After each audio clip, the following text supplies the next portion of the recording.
Green Island. Mr. Johnson took his class away for the week. They went to a big house called Sea Bay House. Mrs. May went too. The children were excited. Sea Bay House was near the sea and there were lots of interesting things to do. Everyone unloaded the bus. "Some of these bags and cases are heavy," said Mr. Johnson. "We are only here for a week." Mrs. May found a toothbrush. "Whose toothbrush is this?" she asked. "Oh dear," said Biff. "I think it's mine." Mr. Johnson showed the boys their room. "You'll be sleeping in here," he said. "I want the top bunk," shouted Chip. "No, I want the top bunk," shouted Wolf. Mr. Johnson tossed a coin. "Heads or tails?" he said. Mr. Johnson gave the children a map. Then he took the children for a long walk. After a while, they stopped for a rest. The children looked at their maps. Mr. Johnson showed them the places they could see. "Your map's upside down, Biff," said Wilf. Nadim pointed to a little island out at sea. "What's that island called?" he asked. "Look on your maps," said Mr. Johnson. "Who can tell me what the island is called?" Chip and Anina knew. "It's called Green Island," they said. Everyone was hungry after the long walk. When they got back, it was time for supper. The children served the food, and then they helped wash up. "I don't like washing up at home," said Wilf, "but it's fun washing up here." That night the children were tired, but they couldn't sleep. Chip kept telling jokes and making silly noises. In the end, Mr. Johnson came in. He was cross with Chip. "I will send you to bed at 6 o'clock tomorrow if I hear any more noise." The next day, the children did a beach study. Some children walked with Mr. Johnson. They made squares on the beach and looked at everything in each square. Biff found a shell with a crab inside it. "It's called a hermit crab," she said. Some children walked with Mrs. May. They looked carefully in all the rock pools. Nadim and Wilf caught a large crab. "Look at this," they called. Mrs. May showed them how to hold the crab. "We will look at it, then we will let it go," she said. Chip and Anina found a seagull. "It couldn't fly." "Oh dear," said Mr. Johnson.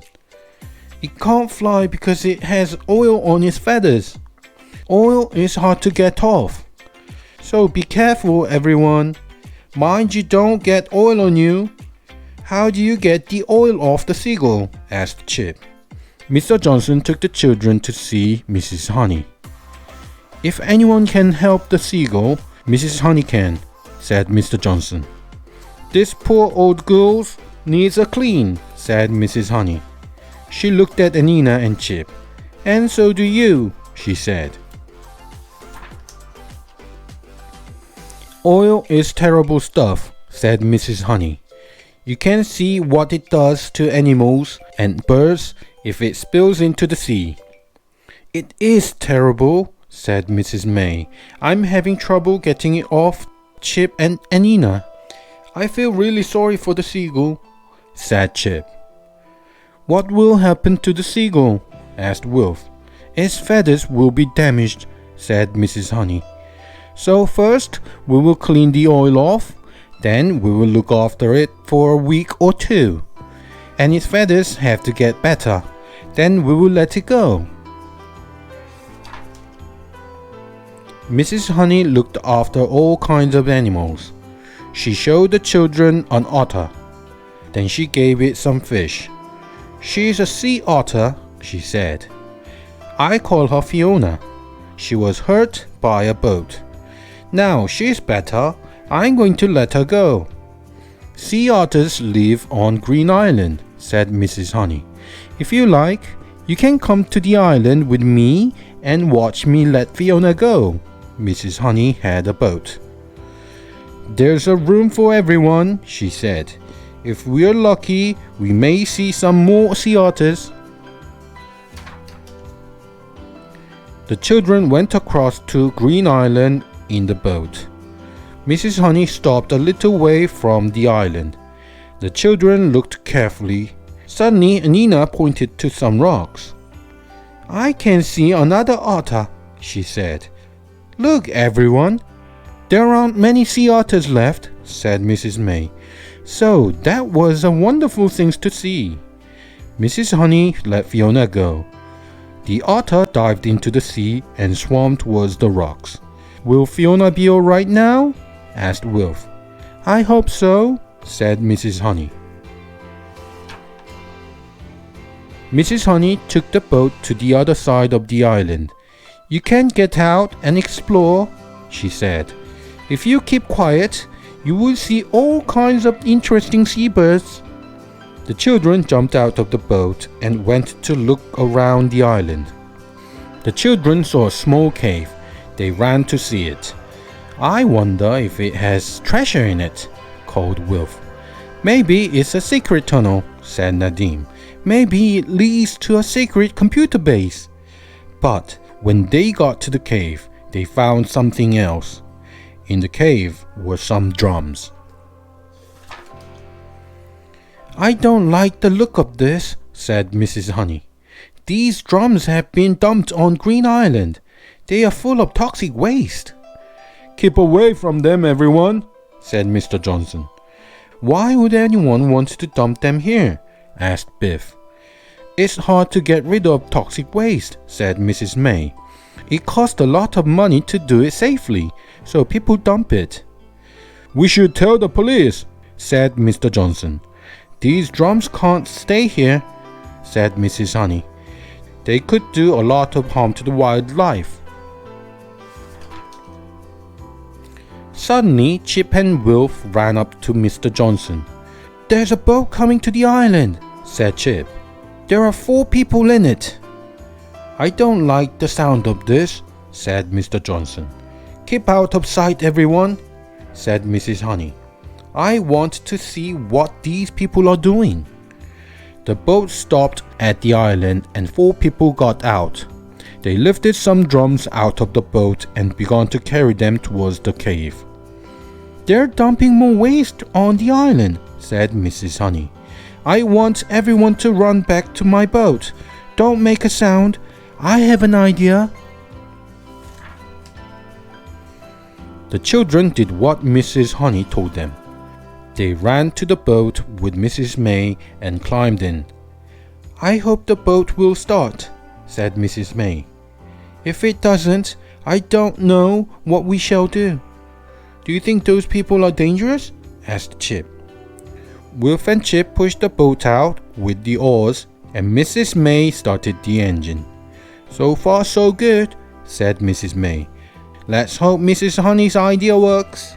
I hope Mrs. Honey and Mr. Johnson will be alright, said Wilf.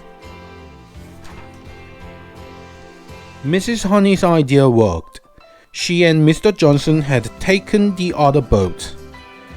The other people couldn't get off the island without it. Hooray! Shouted the children. They won't get off Green Island unless they swim all the way back. What are you doing with our boat? Shouted the man.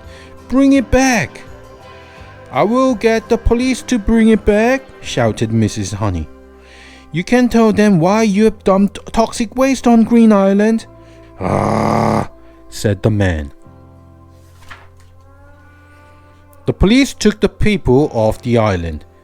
Taking their boat was a brilliant idea, said Mr. Johnson. I'm glad we caught them, said Mrs. Honey. And I'm glad you were with me. I couldn't have taken their boat by myself. What an adventure, said Mrs. May. Look at those drums of toxic waste, said Wilf. I can't think why people would dump them where they could do so much harm. I'm glad the otters will be safe on the island now, said Nina. At the end of the week, There was a party. Mrs. May played her guitar and everyone sang songs. Mrs. Honey came. She told the children stories about some of the animals she had looked after. "But you have the best story to tell," she said. "It isn't every school trip that becomes famous." A photographer came. She made everyone stand in a group. Then she took a photograph. "We're going to be in the newspaper," said Wolf. "We are going to be famous." "I've never been famous before," said Chip. "I wonder what it feels like." The next day, the story of Green Island was in the newspaper. The children were excited. "I'm going to buy 3 newspapers," said Chip. "One for me, one for Mom and Dad, and one for Gran. Now I'm famous. I don't feel any different," said Wilf.